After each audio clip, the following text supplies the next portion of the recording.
Hello everyone, ये particular video उन बच्चों के लिए है जो नवंबर 23 में अपना सीए इंटर का एग्जाम लिखने वाले हैं।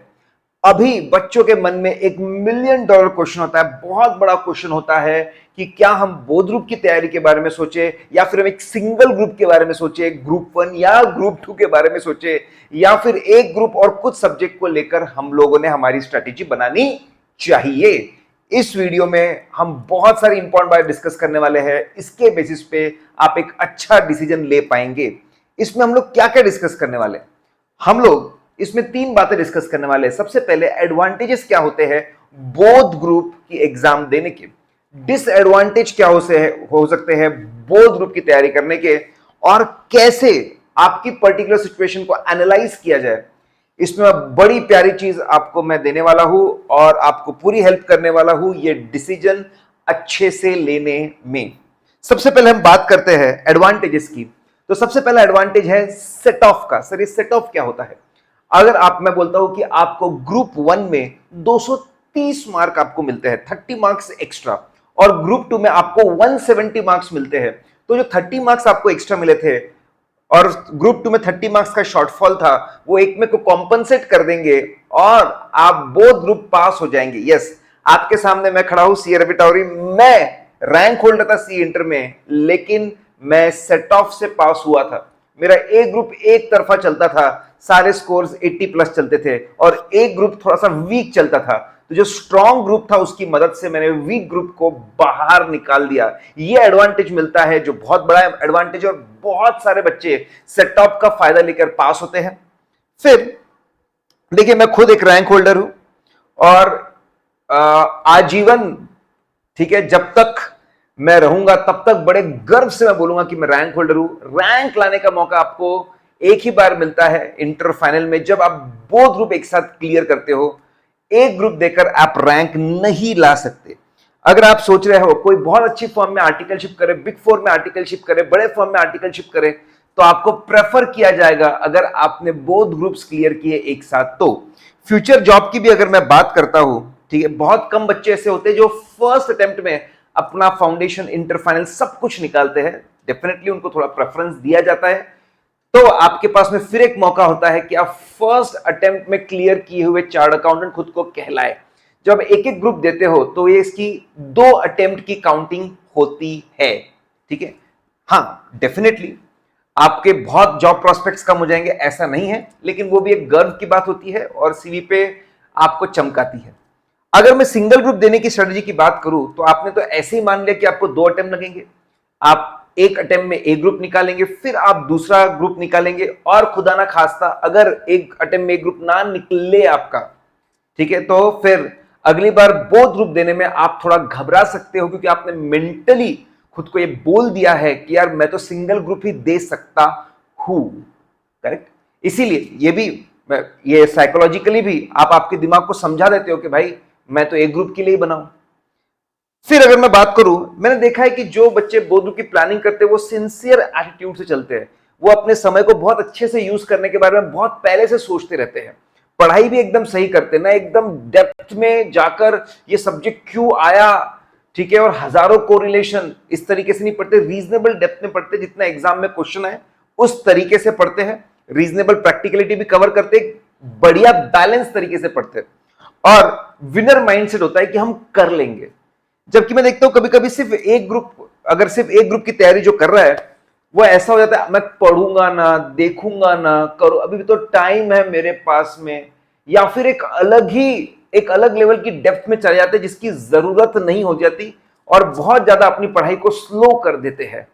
तो फिर मैं बोलूंगा कि बोथ ग्रुप्स वाले जो बच्चे होते हैं उनका एटीट्यूड सही होता है, पढ़ने का तरीका सही होता है, और एक विनर माइंडसेट से चलते हैं, घबराते नहीं है। अगली बार कभी उनको बोल जो देना पड़े, वो घबराते नहीं, वो बोलते मैं तो इसके लिए रेडी था पहले से। अगर, और मैं वापस एक बात बता रहा हूं, ये आपका फर्स्ट अटेम्प्ट जो है उसके लिए मैं बात कर रहा हूं। फर्स्ट अटेम्प्ट में it's very important, first attempt में तैयारी करने के लिए आपको 8-9 महीने मिल रहे हैं। जब आप आगे के अटेम्प्ट देते हो, तब मैं जब आपकी काउंसलिंग करूंगा, आपके मार्क्स देखूंगा, तो मेरी एडवाइस बदल जाएगी। फर्स्ट अटेम्प्ट की स्ट्रैटेजी, उसमें एडवाइजरी मेरी बदल जाती है, और जब मार्क्स आ जाए अगर और अगला अटेम्प्ट देना, तब मेरी एडवाइजरी बदल जाएगी। जो अपनी एग्जाम पहली बार देने वाले नवंबर 23 उनके लिए यह खास वीडियो, ठीक है, क्योंकि 8-9 महीने पढ़ाई करने के फिर आपको कभी नहीं मिलेंगे। अगर मैं फ्लेक्सिबिलिटी की बात करूं, यस दैट्स वेरी इंपॉर्टेंट। अभी बहुत बार अभी देखने को मिला है कि बच्चे दोनों ग्रुप की क्लास करते हैं और फिर देखते हैं यार मैंने ग्रुप 1 अच्छे से नहीं पढ़ा था, मेरी तबियत बराबर नहीं थी, बीकॉम की एग्जाम्स थी, फलाना था ठिकाना था, लेकिन ग्रुप 2 बहुत अच्छे से हो गया और ग्रुप 2 को 2 से ढाई महीने लगते हैं। आप देखो ग्रुप 2 को लगभग आधा टाइम लगता है एज कंपेयर टू ग्रुप 1। तो मैं आपको सच बता रहा हूं, बहुत सारे बच्चे ग्रुप 2 प्लस एक सब्जेक्ट ऑफ ग्रुप 1 ऐसा भी एग्जाम देते हैं। मुझे लगता है बोथ ग्रुप की तैयारी में आपके पास फ्लेक्सिबिलिटी होती है कि अगर आप कोई एक ग्रुप पे शिफ्ट करना चाहो, ग्रुप 2 पे शिफ्ट करना चाहो, आपको क्लैरिटी है। आपको जब कोर्स खत्म होगा तब आपको क्लैरिटी है कि हाँ यार मैं ये कॉम्बिनेशन लेके चल सकता हूं, आपके पास फ्लेक्सिबिलिटी मिल जाती है। आपका सर्कल वैसा ही होता है, आपका सर्कल बहुत ज्यादा स्टडी ओरिएंटेड, एग्जाम ओरिएंटेड, जो मेहनत करना चाहता है, आगे बढ़ना चाहता है, उस तरह के बच्चे आपके पास में रहेंगे। देखिए बहुत सारे एडवांटेज जुड़े होते हैं अगर आप बोथ ग्रुप की तैयारी करते हैं। डिसएडवांटेज भी है, चीजें हेक्टिक, फिजिकली मेंटली हेक्टिक और डिमांडिंग होगी। आप जो एक शेड्यूल से गुजरते हो वो हेक्टिक शेड्यूल आपका कंटिन्यू करेगा ग्रुप 2 की तैयारी के लिए भी। लेकिन मेरा ऐसा मानना है इस उम्र में जितना भी प्रेशर डालो बच्चा उसको उठा लेता है और फिर वो चमकता है, ठीक है।